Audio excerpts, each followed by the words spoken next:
अस्सलामुअलैकुम दोस्तों, इस वीडियो में मैं आपको बताऊंगा कि सीमेंस S7 1200 जो PLC है, इसमें कंपैरेटर जो कमांड है, इसमें इन रेंज कमांड को क्यों यूज़ किया जाता है और कैसे यूज़ किया जाता है।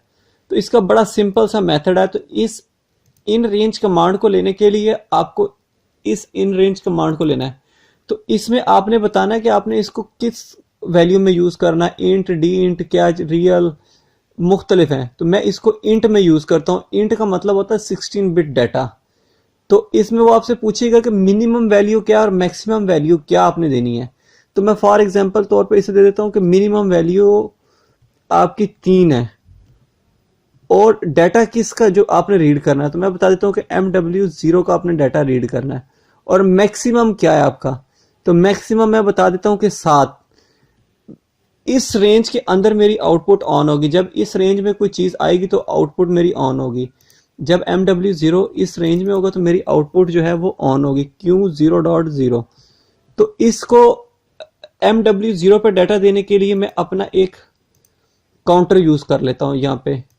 तो एक मैं काउंटर यहाँ यूज़ करता हूँ और इस काउंटर को दे देता हूँ एड्रेस में I0.0 से इस पर पल्स आएंगी और काउंट अप मैं यूज़ कर लेता हूँ और इसको मैं प्रीसेट वैल्यू दे देता हूँ। फॉर एग्जांपल 100 ही दे देता हूँ। 100 तक हमने लेके जाना नहीं है। तो इसको रीसेट I0.1 से मैं इसको रीसेट करवा दूंगा और इसकी जो वैल्यू है वो मैं MW0 में देखूंगा कि MW0 में ही ये रहेगा। तो MW0 में ये रहेगा। तो इसको मैं प्रोग्राम को PLC में डाउनलोड करता हूँ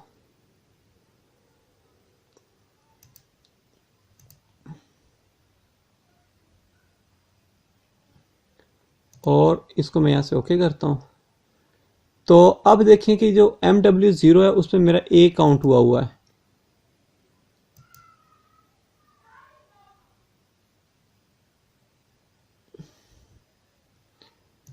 अब देखें जो मेरा I0.0 है वो ऑन है इस टाइम। तो अगर मैं इस टाइम ये देखिए काउंट 2 हो गया है, ये इन रेंज नहीं है, आउट रेंज है इस टाइम।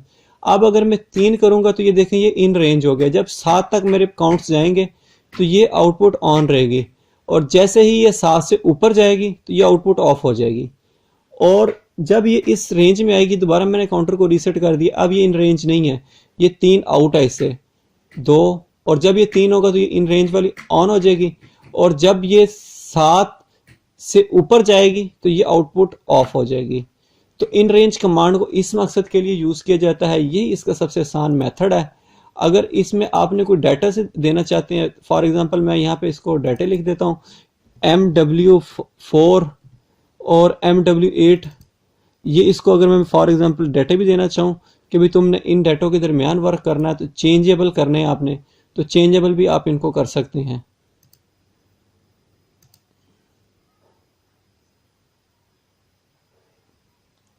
ये देखिए अब मैं इसको ऑन करता हूँ। तो अब देखिए दोनों जो मेरे डाटे हैं वो 0 होने हैं यहाँ पे। तो ये इन रेंज नहीं है। तो जो पहले वाला मेरा डाटा है इसको मैं दे देता हूँ फॉर एग्जांपल 4 दे देता हूँ और इस वैल्यू को दे देता हूँ, ऊपर वाली को मैं दे देता हूँ 0। इसको मैं दे देता हूँ 1। जब ये 1 और 4 के दरमियान रहेगा तो ये आउटपुट ऑन रहेगी। मैं अब अपने काउंटर को एक दफ़ा रीसेट कर देता हूँ। अब देखें 1 से 4 के दरमियान जब ये बराबर रहेगी तो ये ऑन रहेगी, जब 4 से ऊपर जाएगी तो ये ऑफ हो जाएगी। तो डाटा रजिस्टर्स को भी इसी मकसद के लिए यूज़ किया जा सकता है। ये इन रेंज कमांड को यूज़ करने का सबसे आसान मेथड है। अगर इस वीडियो में आपको किसी चीज़ की समझ नहीं लगी तो मुझे ईमेल कर दीजिएगा। अल्लाह हाफिज़, अपनी दुआ में याद रखिएगा।